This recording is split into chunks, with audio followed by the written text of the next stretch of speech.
গল্প শুনবেন? একটা গল্প বলি। একটা না, ৩টা গল্প বলবো। গল্প ১, একটা যুবক তার বউ, বাচ্চা তাদের সাথে খুব খারাপ ব্যবহার করতেছে।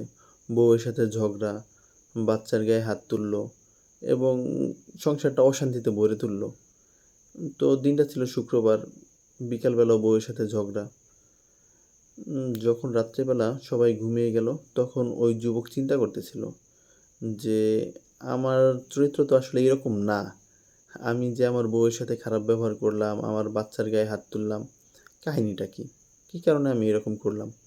তো সে চিন্তা করে দেখলো যে শুক্রবার যেহেতু তার অফিস বন্ধ, সে সকালবেলা একটা মুভি দেখছিল এবং মুভিটা ছিল খুব বিরক্তিকর এবং কিছু কিছু চরিত্রের উপরে সে খুব বিরক্ত হয়ে যাচ্ছিল, কিন্তু মুভিটা সে ছাড়তে পারতেছিল না, কারণ মুভিটা খুব আকর্ষণীয়, তাকে খুব স্ক্রিনের প্রতি টেনে রাখছিল, যে সে স্ক্রিন থেকে সরতে পারছিল না।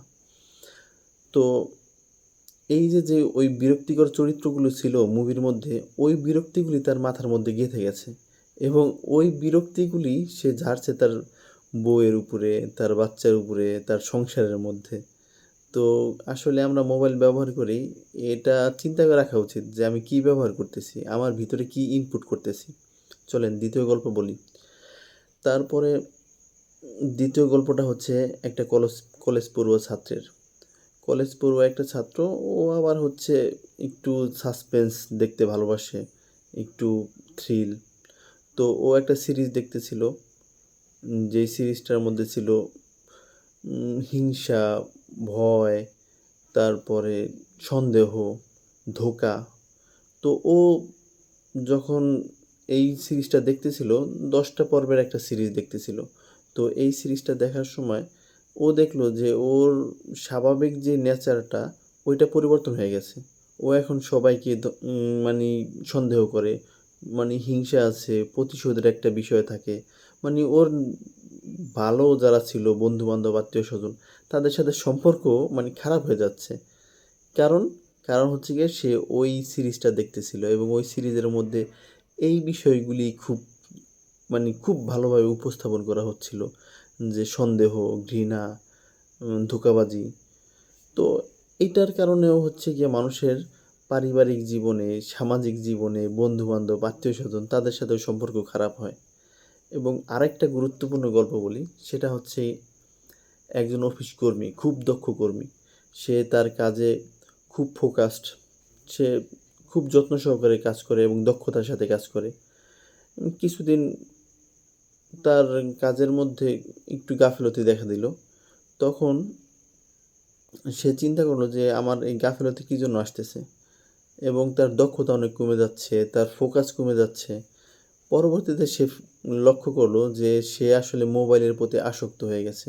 মোবাইলে রিল দেখা, কাজের ফাঁকে একটু রিল দেখা, অফিসে মিটিংয়ের মধ্যে যখন গুরুত্বপূর্ণ কথা চলে, তখনও সে ওই মোবাইলের গল্পগুলি মাথার মধ্যে নিয়ে ঘোরে। তো আসলে মোবাইল তো আমাদের অনেক উপকার করে, কিন্তু মোবাইল উপকারের সাথে সাথে আমাদের অনেক বেশি নেগেটিভ জিনিস আমাদের মধ্যে ঢুকিয়ে দেয়। তো আমরা যখন আমাদের ভিতরে ইনপুট করব কোনো কিছু, তো আমাদের চিন্তা করা উচিত যে আমি আসলে যে স্ক্রিনে দেখতেছি, কী জিনিস দেখতেছি, এটা কি আমার উপকারে আসবে নাকি ক্ষতি হবে? এটা কি আমার ব্যক্তিত্বকে মানে ভালো করবে নাকি মন্দ করবে? এই জিনিসগুলো চিন্তা করে আমাদের আসলে ইনপুট করা উচিত। কারণ আমাদের এই মস্তিষ্ক হচ্ছে গিয়ে একটা ইনপুটের জায়গা। এখানে হচ্ছে আমরা যা দিব, যদি আমরা এর মধ্যে ভালো কিছু দেই তো ভালো কিছু বের হবে এর থেকে। আমি যদি এর মধ্যে মন্দ কিছু দিই তাহলে মন্দ কিছু বের হবে। তো আমরা যখন কোনো কিছু ইনপুট করব এটার মধ্যে, তখন অবশ্যই খেয়াল রাখতে হবে যে আমি কী ইনপুট করতেছি এবং এটা কি আসলেই আমার জন্য উপকারী নাকি ক্ষতিকর। ক্ষতিকর জিনিসগুলি আমরা হচ্ছে গিয়ে এড়িয়ে চললে বেশি ভালো হবে। এবং শুধু আমি নিজে এড়িয়ে চলবো এরকম না, আমাদের বন্ধু-বান্ধব, আত্মীয়স্বজন যারা আছে তাদেরকেও এড়িয়ে চলার জন্য উপদেশ দেব, অনুরোধ করব, যেইভাবে আসলে ফিরিয়ে রাখা যায়। কারণ বর্তমানে এটা একটা মহামারী আকার ধারণ করেছে। তো আপনার কি মনে হয়, আপনি কি করবেন কাউকে অনুরোধ, উপদেশ? হুম